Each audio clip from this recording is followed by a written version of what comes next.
Pronto, achei. Música. Só falta o Facebook começar, mas eu tenho certeza que uma hora ele tem que começar, né? Bom, enquanto o Facebook não tá começando, depois eu volto. Ah, pronto, o Facebook começou. 3 segundos, inclusive. Nada como ter um computador assim rápido, né? Bom, gente, pra quem não sabe, eu sou o Grilo Falante, né? Se preferir, me chame de Nicolas, catalanizando Boniquíquebus, mas acho que Grilo Falante deve ser mais fácil, né? E bom, o. Vixe, espera aí, deixa eu lembrar aqui o que eu queria falar. Sim, pronto, lembrei. Né? Pra quem não sabe, isso é uma live feita no Facebook e também no Instagram. Sendo assim, eu vou esquecer o que eu tava dizendo, vou esquecer o que eu queria falar. Vou olhar aqui pra tela do computador ou do celular. Vou ficar sem falar nada por um tempo porque eu tô lendo algum comentário. Vou falar coisas aleatórias e nada, assim, um tanto quanto desconectadas. Vou dizer que eu vou falar uma coisa e não vou chegar no final e não vou ter falado, né? E também vou tentar enrolar aqui por mais uns 3 minutos para dar 5 minutinhos para as pessoas chegarem, né? E bom, é claro que na live passada, né? Que a gente começou a falar sobre a capoeira, né? Porque os objetivos dessa live, no fim das contas, né? Após mais de 50 temas diferentes, era falar sobre a capoeira, a história da capoeira, né? Porque o objetivo dessas lives é falar sobre a história do Brasil contextualizada dentro da história da capoeira, né? E na live passada a gente começou a conversar sobre a capoeira propriamente dita, né? Um pouquinho novamente da discussão de como e onde, quando, porquê, quem, né? Tudo isso aí da origem da capoeira, né? Que é uma incógnita eterna, pelo menos até a gente inventar a máquina do tempo, porque só assim mesmo para descobrir a resposta precisa dessas perguntas, né? E falamos sobre essa imagem do capoeirista, quem que o capoeirista é, né? Deixa eu ver, a gente falou de mais alguma coisa? Na verdade, eu creio que a gente falou mais ou menos disso. E a gente usou um monte de música, né? Vários corridos como Tum Tum Tum, Olha o Homem que eu matei, Pega esse nego, derruba no chão, Dá licença, senhor. Acho que teve mais um outro corrido que a gente usou, mas agora eu não tô lembrando o nome. Ah, Maltas da Capoeira, que também se encaixa como corrido. Teve outros aí que a gente usou, mas eu também não lembro de tudo, né? Só ir ver o vídeo da semana passada. E no vídeo de hoje a gente vai falar sobre a repressão da capoeira, né? A ideia é falar sobre essa repressão que a capoeira sofreu em toda a sua história, né? Literalmente do início ao meio e de certa forma do início até hoje, né? Mais especificamente a repressão que sofreu no século XIX. Que a repressão que se sofre repressão hoje é mais por conta do preconceito, não ou por conta de lei ou da polícia, né, como acontecia, né? Então, para começar, né, vou começar com uma ladainha do Mestre Cabecinha, né, que tá lá no CD dele, do Mestre Cabecinha e do Mestre Bimba, né? Quando eu era pequenininho, minha mãe me dizia, minha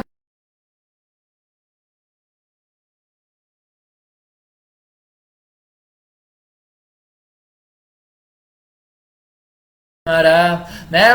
O Alto da Coroa, pra quem não sabe, é uma favela, né? Agora esqueci de onde é que era, quando eu fui ver era uma favela.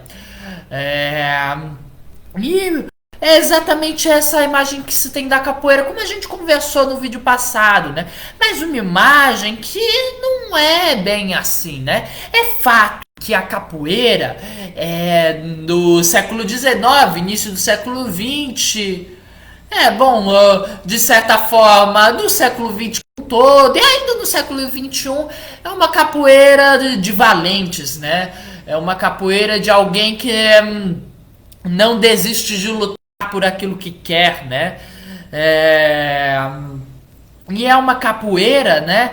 Mais especificamente, e é uma capoeira que se orgulha da sua fama de valentia, né?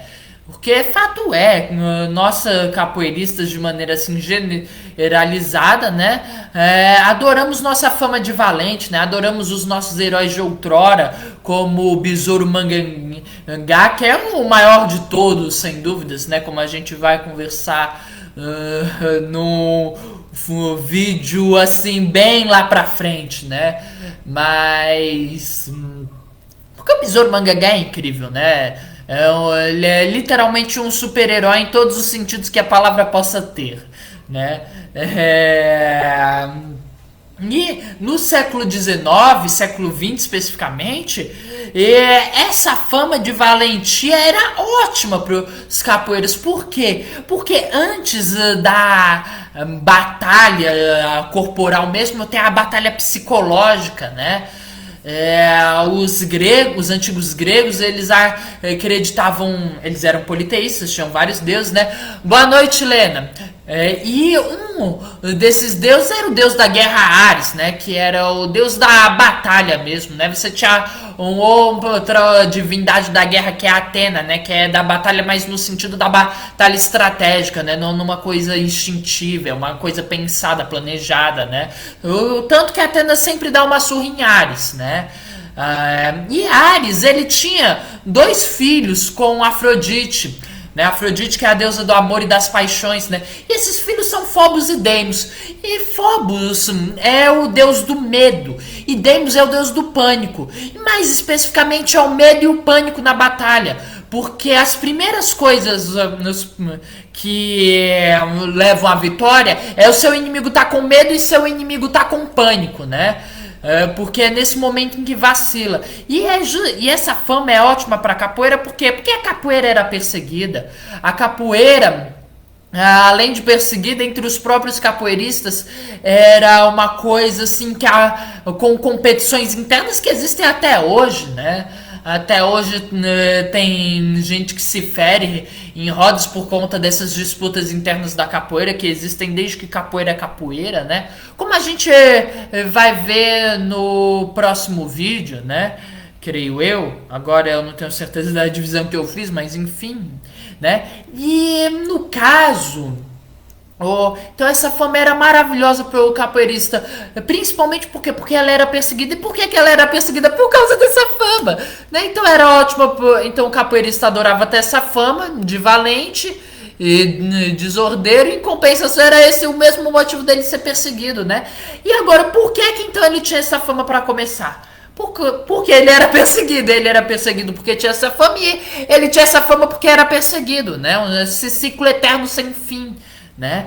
Então, o que acontece? Quando foi que teve mais ou menos esse início da repressão da capoeira? Bom, eu acredito que foi quando a capoeira surgiu, porque assim como todas as práticas culturais africanas e afrodescendentes, a capoeira ela era perseguida simplesmente por ser uma prática diferente de uma prática europeia e civilizada, né?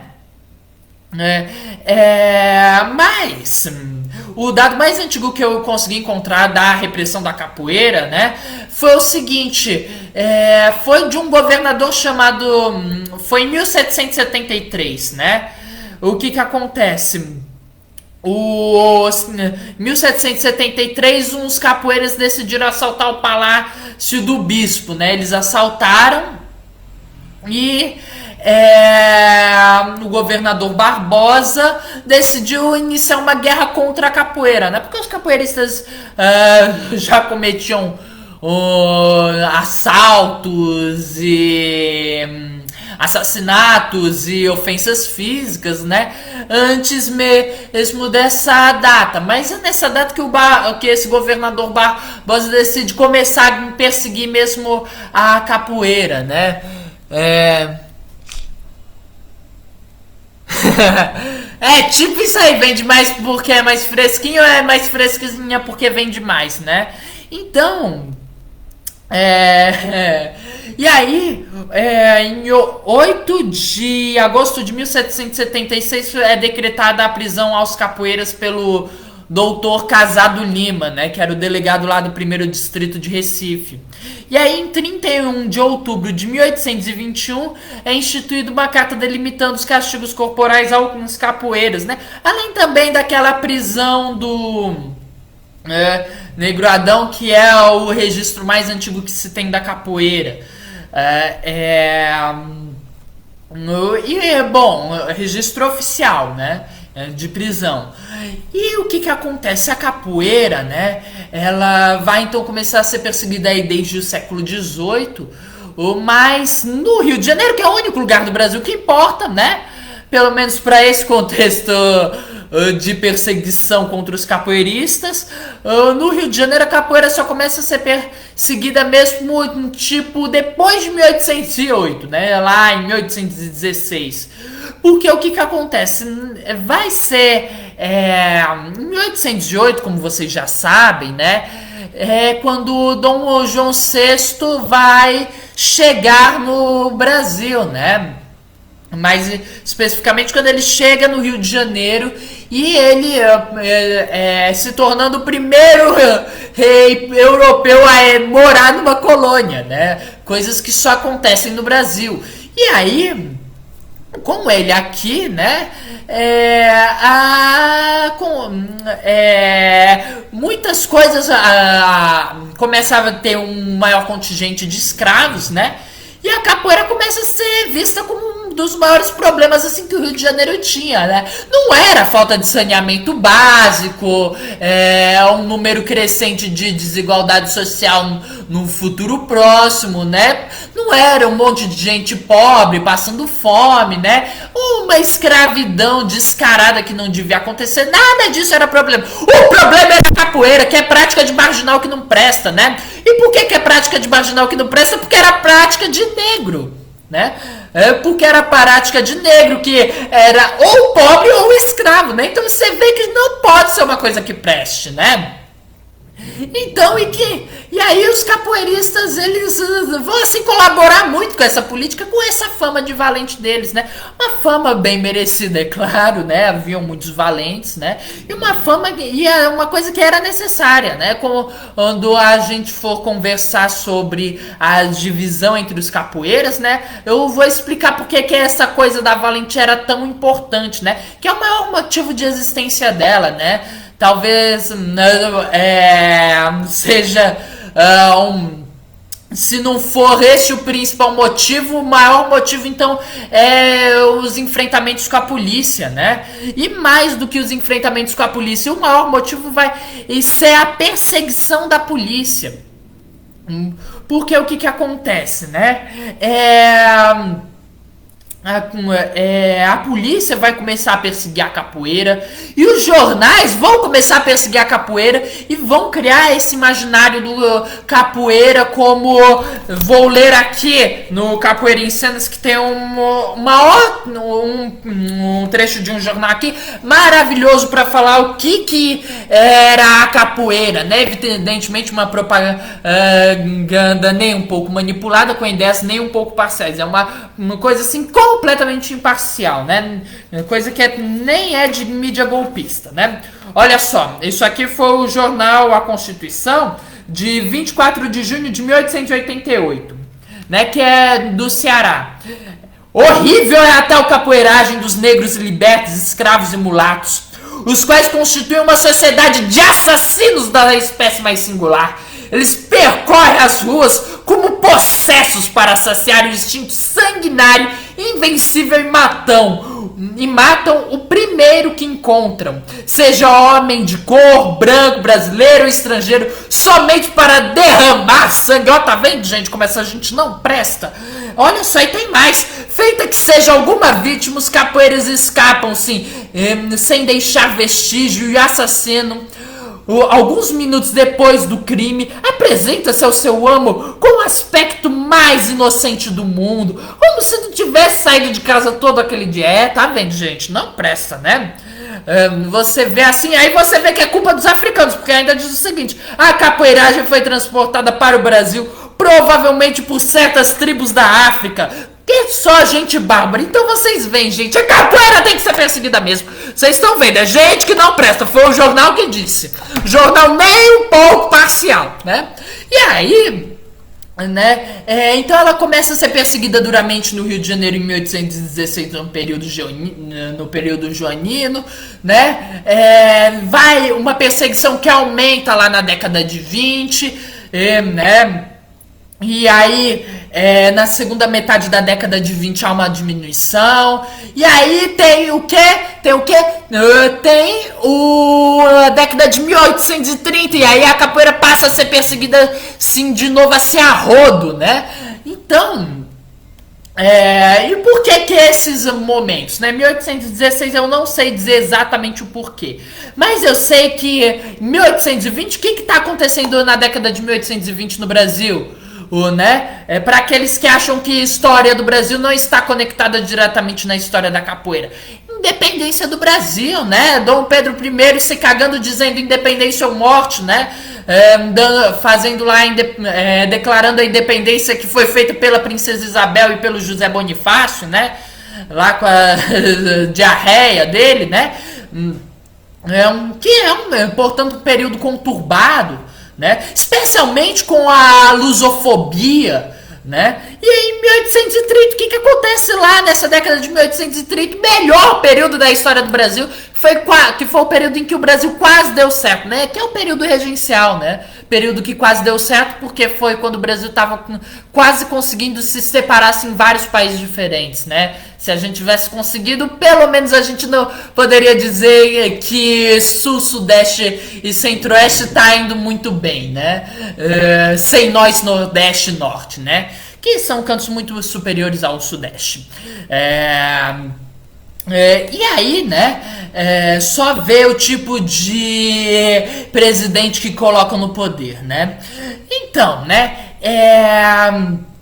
e aí, deixa eu ver aqui. Sim, o primeiro preso por capoeira no Rio de Janeiro foi em 10 de setembro de 1810, que foi um escravo africano, Felipe, da nação Angola, né? E ele era propriedade de Francisco José Alves, né?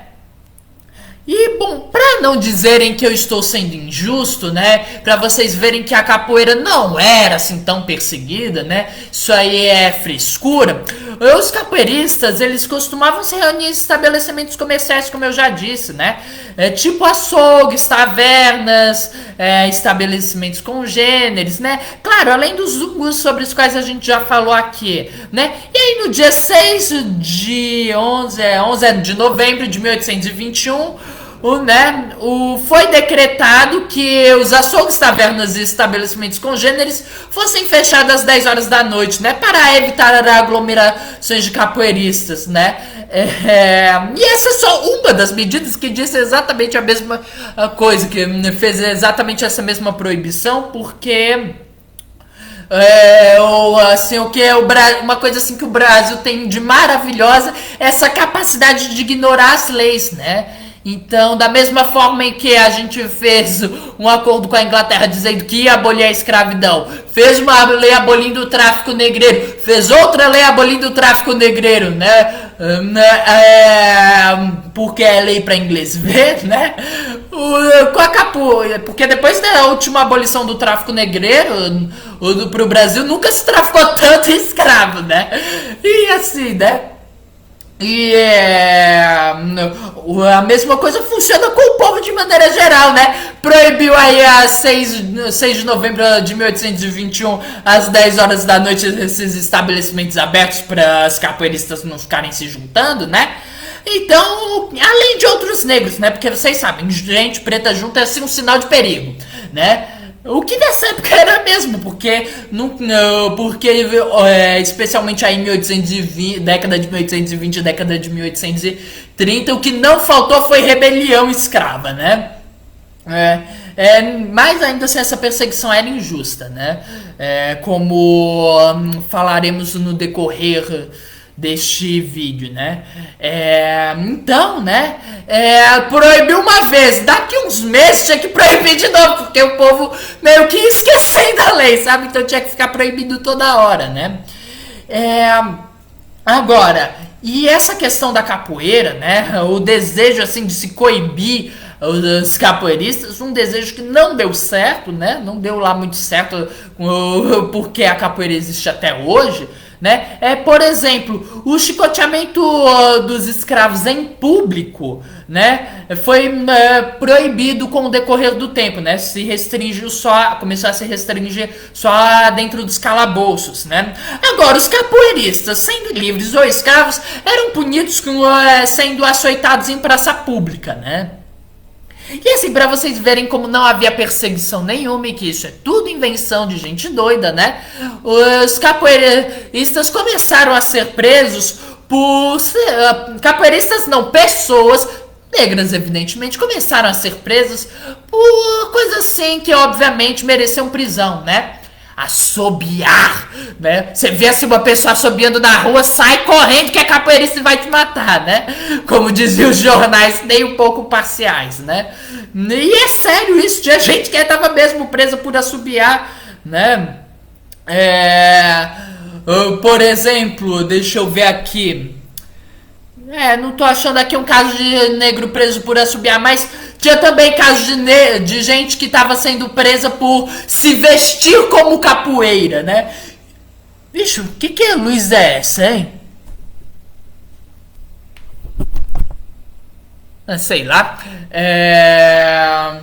Bom, o que eu tava falando antes do coisa aqui do Facebook me interromper?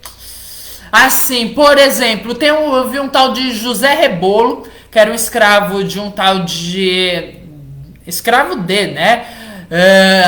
De um tal de Alexandre Pinheiro, né? Que foi preso pelo seguinte: usar um boné branco com uma grande fita amarela e vermelha em torno da parte superior e deixando o resto livre, né?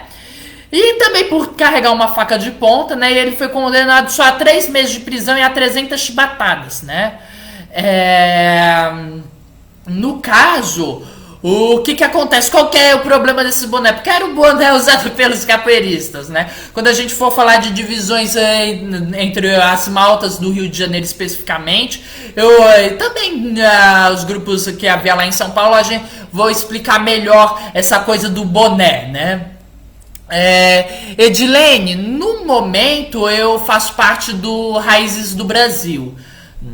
E antes de vir aqui pro Piauí, eu fazia parte do Capoeira Brasil, né?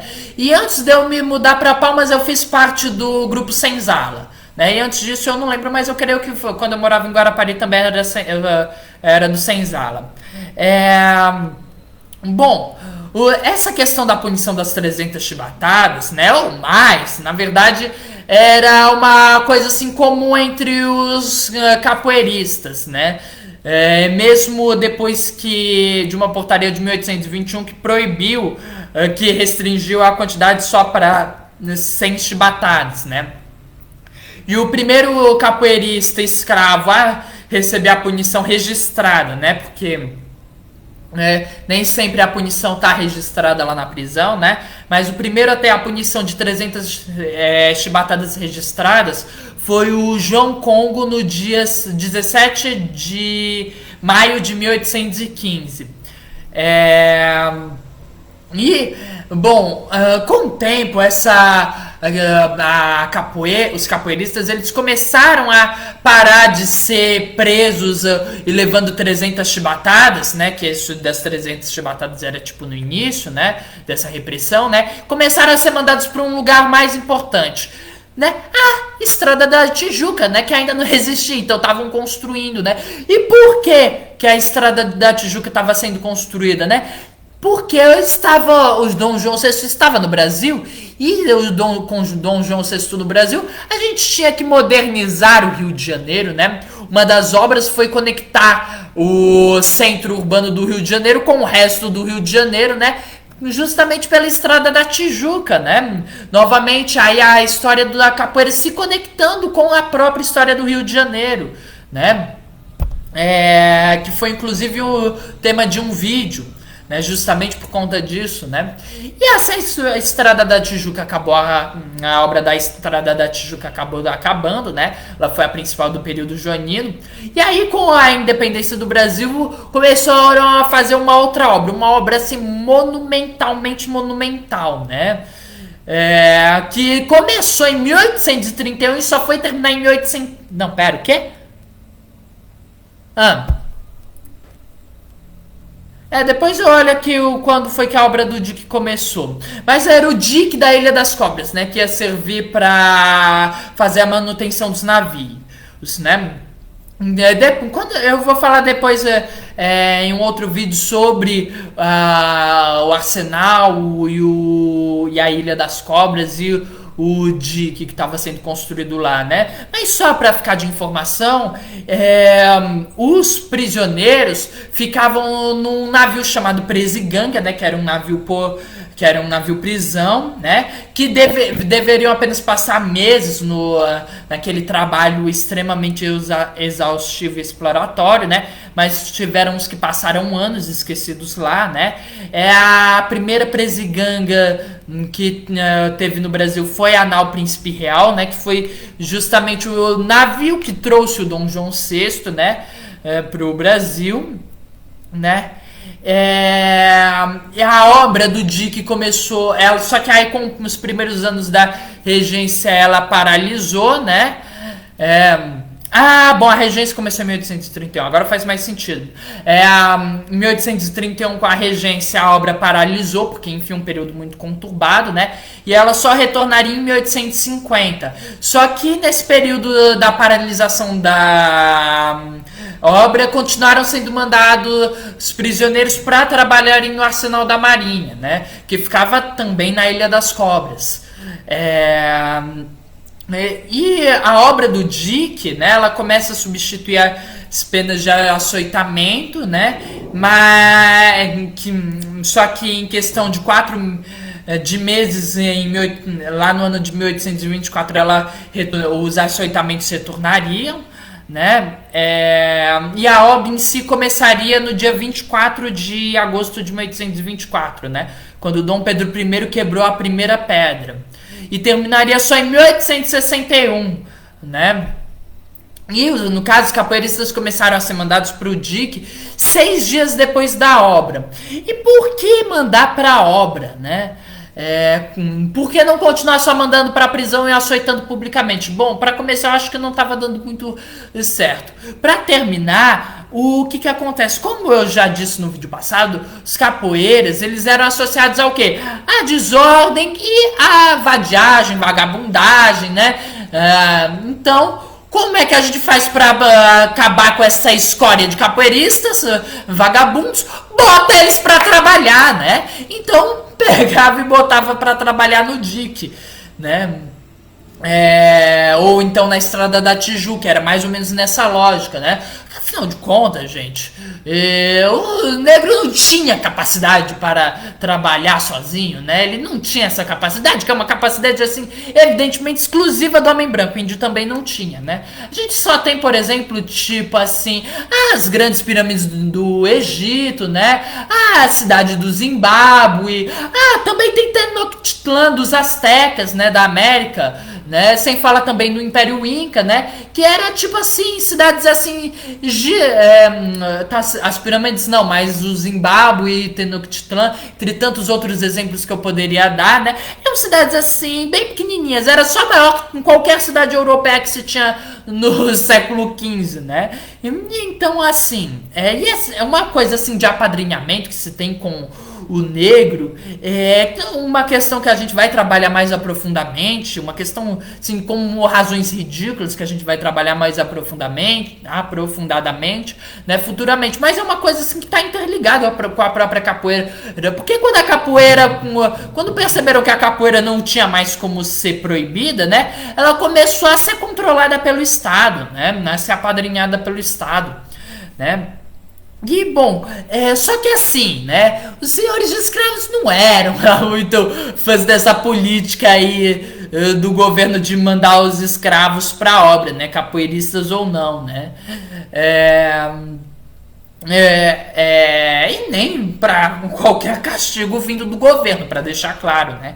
Então era muito comum, inclusive, os senhores de escravo acobertarem os crimes, né? Em especial os dos capoeiristas que não resultavam em ferimentos ou mortes, né? Por exemplo, a gente tem um caso do José Congo, né? Que ele gritava nas ruas, né? Aí um policial mandou ele calar a boca e o José Congo disse que era escravo de um rico comerciante que podia fazer as bulhas que quisesse, né? E a gente não tem registro de punição, né, dele, né? Sim, é claro que sendo uma prática assim, nem um pouco arbitrária, né? Tipo, só porque a gente tinha gente presa assim, por assobiar como capoeirista ou por se vestir como capoeirista, né? Não significa que as prisões por capoeira eram arbitrárias, né? Você vê que claramente não havia nenhuma perseguição assim, né? Por parte do Estado ou dos jornais, né? Então a gente tinha casos assim que eram de gente presa porque, eu acho que ele é culpado, né? Se coisas que não aconteceriam mais em num país civilizado, né? Então, evidentemente, nunca que aconteceria no Brasil de, sei lá, né? A gente ter um cara que vai trabalhar todo dia, né? Em São Paulo, então carregando lá, ou era Rio de Janeiro, agora eu não lembro, né? Não que tenha acontecido, carregando um guarda-chuva, por exemplo, e aí tá lá esperando o ônibus, né? E aí o policial olhar, achar suspeito e meter bala porque tava com uma metralhadora. Imagina que isso aconteceria, né, gente? Imagina que alguém... Porque, obviamente, você vê que esse é um caso de pura perseguição, preconceito e racismo, porque as semelhanças de uma metralhadora com um guarda-chuva são zero. Quer dizer, são todas, né? Você olha assim, qualquer um olha um guarda-chuva e confunde com uma metralhadora, né? Então, esse tipo de coisa nunca aconteceria hoje em dia, mas antigamente acontecia. A gente tem, por exemplo, o preto forro João Joaquim, que foi enviado 3 meses pro Arsenal, né? Porque ele foi suspeito de roubo. E eu falo que ele foi suspeito de roubo, né? E não ele roubou, porque não conseguiram arranjar nenhuma prova de que ele roubou, né? Não conseguiram provar que ele roubou alguma coisa, né? Tipo, sei lá, teve assim um presidente há um tempo atrás, deve ser um caso antigo, né? De um presidente que, né, roubava dinheiro público e gastou numa fazenda, num triplex aí, né? Gastou esse dinheiro num triplex, mas que quando ele quis vender, né, dizem que não deixaram ele vender o triplex de dinheiro roubado dele, né, gente? Coisas assim que evidentemente não acontecem mais hoje em dia, né? Porque isso seria coisa de gente ridícula mesmo. Então, né, justamente essa associação da capoeira com a vadiagem e dessa coisa, dessa luta contra a vadiagem, que é o mal, é um mal comunista, anarquista, né? Tá certo que os escravos nem sabiam o que era anarquismo, e o comunismo ainda não existia, né? Só começou a existir no século XIX mesmo, né? Mas é um mal comunista e anarquista, porque gente que presta é gente trabalhadora, né? A gente tem, por exemplo, e a capoeira concorda com essa opinião, né? A gente tem, por exemplo, uma quadra do Mestre Bimba, né? Que é assim, como é que era? Era... Alguma coisa eu tinha um vizinho, mas eu tinha um vizinho que enricou sem trabalhar. O meu pai trabalhou tanto, nunca foi de enricar. Não deitava uma noite sem antes ir rezar, camará. Água de beber, água de beber, camará, né? Vocês veem que é coisa de anarquista essa coisa de ser vadio, né? Coisa que assim são elementos perigosos para a nação. Porque quem enriquece, enriquece trabalhando, como demonstra muito bem esta quadra do Mestre Bimba, né? E então, a partir de 1830, os policiais começaram a dizer que a vadiagem era uma coisa terrível, né? Coisa e tal, né? E é um processo que é assim já bem mais antigo, né? Ou seja, 4 anos atrás, em 1826, já estavam começando a mandar de maneira rotineira pro arsenal vadios, né? E aí todo mundo que fosse preto ou marinheiro era um elemento perigoso, tinha que ser visto como uma ameaça, né? A pessoa pode não ter feito nada, mas com certeza devia ser uma ameaça, né? Então, por exemplo, durante todo o ano de 1831, os marinheiros ficaram proibidos de irem para a terra durante a noite, né?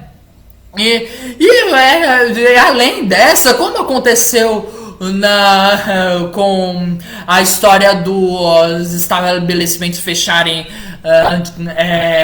depois das 10 horas, né? Os marinheiros, eles voltavam a começar a andar pela noite, tinha que proibir de novo, né? E aí, no final da primeira metade do século XIX, as coisas começam a mudar. Os líderes, em especial, são mandados. Peraí. Sim, os líderes é que começam a ser mandados pro arsenal, enquanto que os outros eram mandados pros calabouços e prisões, né? Por exemplo, a gente tem o caso do José de Oliveira, que foi preso em 1848 como líder de capoeiras, ou um outro crioulo, né, o Patrício Augusto Barato, só que esse escravo, né, foi preso em 1848 como líder de capoeiras e foi pedido para que fosse mandado para uma guerra longe dali, do Rio de Janeiro, né? Não queriam o Patrício Augusto Barata lá no Rio de Janeiro, não, né?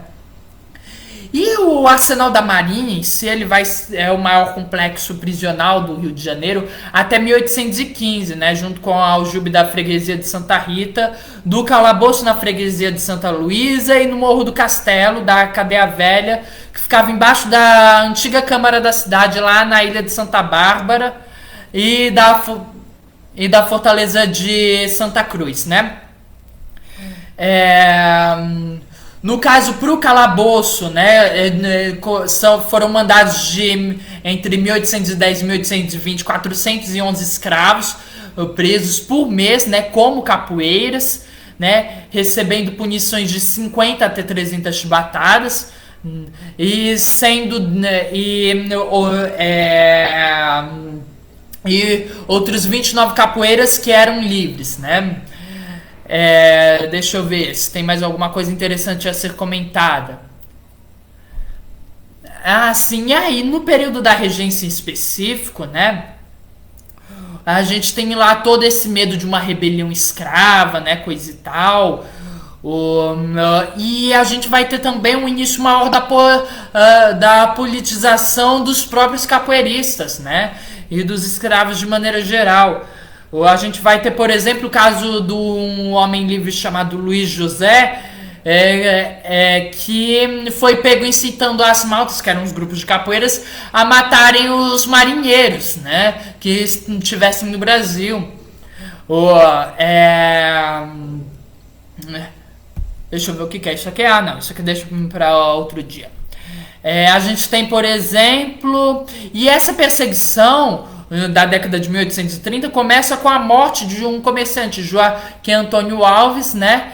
E aí em 1834, em menos de uma semana, 31 escravos são presos e é publicada uma nova legislação repressiva contra os capoeiras no dia 17 de abril de 1834, né? Enquanto que antes a gente tinha o Major Vidigal, né? Que a gente vai conversar depois quem que era. E aí nas décadas de 30 e 40 a gente vai ter o Eusébio de Queiroz, né? Que vai começar a organizar melhor essa coisa das prisões dos capoeiras. Vai ser nessa mesma época, justamente por conta desse medo de uma rebelião escrava, que a gente vai ter a pena de morte para os escravos que matassem seus senhores ou famílias deles, né? Só que essa lei teve um pequeno problema, né? Não tinha carrasco suficiente, então eles mandavam os presos trabalharem como carrasco, só que ninguém queria trabalhar como carrasco, né? Justamente por causa da solidariedade escrava, né? Então, então essa política de pena de morte não deu lá muito certo, né? Não pegou muito bem, né? Nessa mesma época a gente vai ter diversas insubordinações nas cadeias por parte dos presos, né? Que mandavam os presos irem dormir, eles continuavam a acender os lampiões, né? Eles simplesmente tinha dias que ninguém queria carregar água, né? Aí na regência do Padre Feijó, que vai ser para quem não se lembra, a gente tem a regência trina provisória, aí a gente tem a regência trina que dura só alguns meses, aí a gente tem a regência trina permanente, que teoricamente era para ter durado todo o período da regência, mas não pegou. Então aí a gente teve a regência una do Padre Feijó, né? Que aí ele limita para 300 chibatadas, né? Como a maior punição que se poderia dar. E segundo os ofícios foi mesmo mantido 300 chibatadas, né? Não que na prática fosse isso mesmo, né? Não necessariamente essa prática realmente era o que ocorria, né? Porque a gente está falando de um Brasil em que você não apenas fazia prisões arbitrárias, coisa que nunca aconteceria hoje em dia, né? Como você também fazia prisões que eram para durar meses e duravam anos em obras públicas horrorosas. Como você tinha a política dos africanos livres, né? Que só deviam ficar trabalhando por alguns meses e passavam anos, né? Faziam lá petições, um monte de africano livre se juntavam para reclamar com o governo que deviam ter sido mandados de volta, deviam estar livres há anos atrás, e o governo ignorava, né? E aí, no caso, em junho de 1837, aí no caso, o que acontece? Em 1835 vai ser o ápice assim do terror contra os capoeiras, né? Da perseguição contra os capoeiras. Só que aí, né, por assassinato, insubordinação, gente ganhando pessoas brancas, né, que nessa época do todo o meu valor, né, completamente.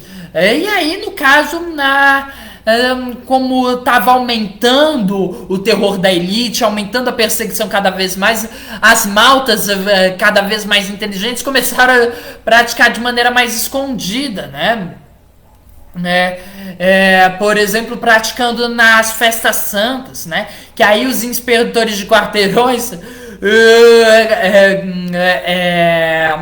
começaram a ser criados, né? Só que você não vai ter assim muita eficiência por parte deles, porque, por exemplo, durante a festa do Espírito Santo do dia 14 de maio de 1837, teve um inspetor de quarteirão que se viu sozinho cercado por uma malta, né? Então esses inspetores de quarteirão não deram muito certo, né? E como o medo de um levante escravo estava cada vez maior, né?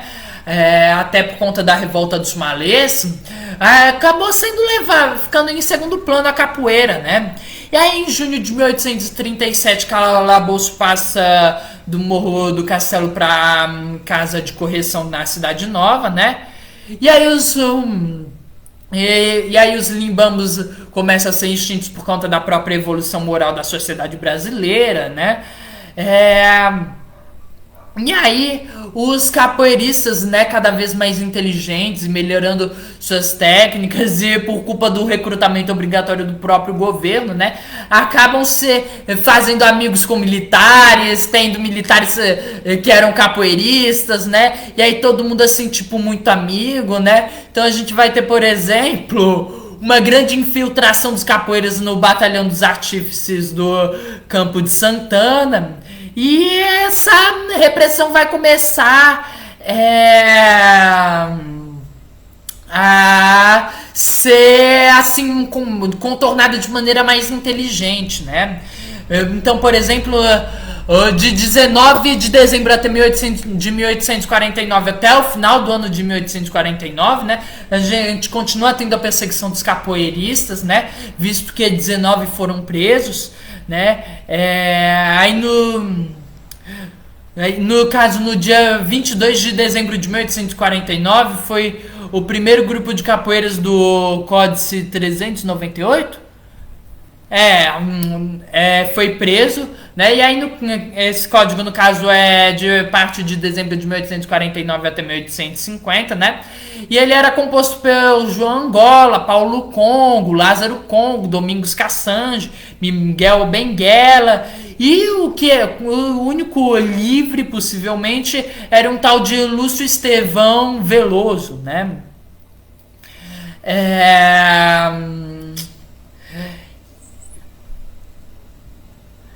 Então é mais ou menos isso, né?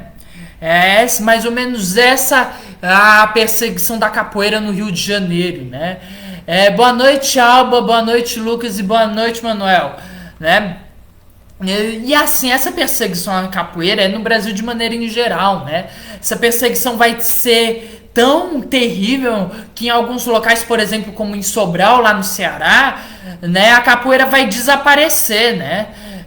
E a perseguição feita especialmente pelo coronel Joaquim Ribeiro, né? Que não era apenas um inimigo declarado de todo e qualquer capoeirista, mas era inimigo declarado de todo e qualquer folguedo negro, né? Então vê que não é uma questão só da capoeira, é de tudo que é negro mesmo, né? Mas no próximo vídeo a gente vai falar de locais em que essa lógica de perseguição que a gente vê, por exemplo, Pernambuco, Rio de Janeiro, coisa e tal, né? Não essa perseguição policial, né? Não era tão forte, e vou apresentar os motivos, né? Então, sendo assim, próximo vídeo a gente continua a falar sobre essa questão da perseguição às capoeiras, né? E eu gostaria de encerrar com uma música, né? Essa do Boa Voz. Eu acho que o nome é Vadiação, né? Que diz bem o que era a realidade da maior parte dos capoeiristas, né? Porque como eu acho que não estou deixando bem claro, essa coisa do capoeira valente tem muito a ver com a própria capoeira, né? Por motivos que a gente vai falar quando a gente for falar sobre a questão da divisão dos capoeiras, mas é principalmente resultado da perseguição policial, que perseguia por causa dessa fama, mas que perseguia por puro preconceito, por puro racismo e por um puro medo, ainda que não medo irracional, né, da elite branca brasileira mesmo, né, dessa elite horrorosa do Brasil, da elite que ficava plantando soja e querendo passar um marco temporal ridículo, né, queimando a Amazônia. Não, pera, essa é uma outra elite, né, era uma elite mesmo de cafeicultores que eram a favor da escravidão, detestavam a ideia da indústria, como vocês podem ver, também não deviam ser muito a favor da liberdade de pensamento, né? E perseguiam os negros sem qualquer razão e motivo, né? E obviamente, com certeza, perseguiam também os indígenas, né? Perseguiam tudo que não fosse branco e católico e europeu, né? Pra ser bem sincero, né? E a realidade da maior parte dos capoeiristas não é esse monstro de 7 cabeças, né? Porque, como vocês viram, gente, o que as pessoas tinham em mente era literalmente de um monstro mesmo, né? Como eu mostrei nesse jornal do Ceará, né? Que você vê que não tem como ser realmente compatível com a realidade. A maior parte dos capoeiristas era assim a situação, apesar dessa música falar já do período pós-abolição, né? Chama ioiô, chama iaiá, birimbau me chama, eu vou vadiar. Nem adianta tu tentar me segurar, corrente já foi quebrada e hoje eu quero vadiar. Chama ioiô, chama iaiá, birimbau me chama, eu vou vadiar. Dizia a lei, é proibido vadiar, mas eu sentia no peito a vontade de jogar. Chama ioiô, chama iaia, birimbau me chama, eu vou vadiar. Andei, vaguei, sem saber no que pensar. Sempre fui trabalhador, mas também capoeira. Chama ioiô, chama iaia, birimbau me chama, eu vou vadiar. Vou tocar meu birimbau e uma cantiga levar, mostrando meus sentimentos sem ninguém prejudicar. Chama ioiô, chama iaia, birimbau me chama, eu vou vadiar. O bem e o mal nunca andarão de mãos dadas, não escolhem preto nem branco ao findar esta jornada. Chama ioiô, chama iaia, birimbau me chama, eu vou vadiar. E até a próxima semana pra gente continuar esse assunto da repressão da capoeira.